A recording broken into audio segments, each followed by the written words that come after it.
Hello mga ka-breeders, mayang adlaw ka natong tanan. Na ako'y good news ninyo, ani nga content kay ang atoang usa ka kanding nag-ulag na pud siya.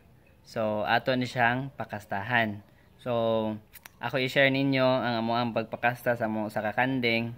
And of course, para pod makita ninyo og unsay hitsura sa laki nga mokasta niya. Okay? Mga ka-breeders, dili na to kalimtan. Magpangayo kog pasalamat sa to mga viewers and naapo tay bagong subscriber si Kuan, Farm Boy TV. I'm not so sure kung taga-asa ni siya pero he is living here in Negros Oriental. So shout out to you, sir.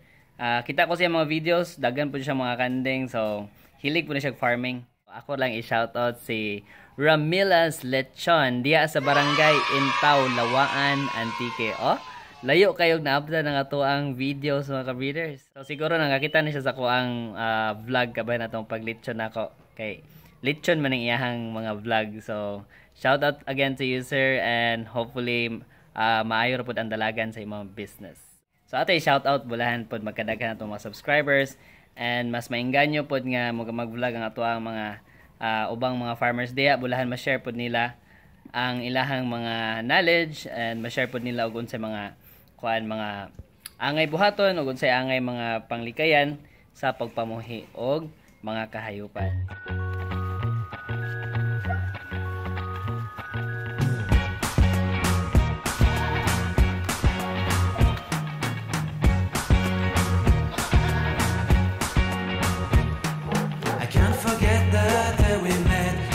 So blue, me pressing through. I can't forget the day we met. Your smile so bright, it made me swoon. Our love is like a summer's day, hot and endless in a magic way. Whenever I see you, all I can think is my summer love. Been waiting for you, my love. My summer love. Been waiting for you, my love. I can't forget the day we met. You look so fly in your red Corvette. Your hair, your look, your everything. When I see it all, I knew that you were mine. I'm in love with your hair, your lips, your silhouette in the moonlight shine. With my love, you won't ever be alone, my summer love. Been waiting for you, my love. Make me a fool. Been waiting for you, my love. Head over heels, I'm blinded by one.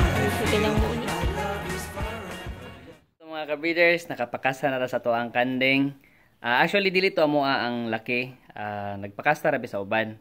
And then pohon-pohon kung makapalit na may amo ang kaugalingon nga laki, mao na nay ato ang gamiton pagpakasta sa ato ang mga kanding kay para mo upgrade ang ato ang mga kanding.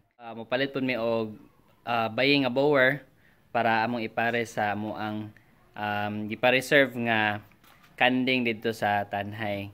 So hopefully, maayo ra ang dalagan sa itong pagpamuhi.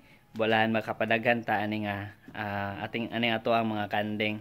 Alright, so mao to siya itong content mga ka-breeders. Thank you so much and happy breeding!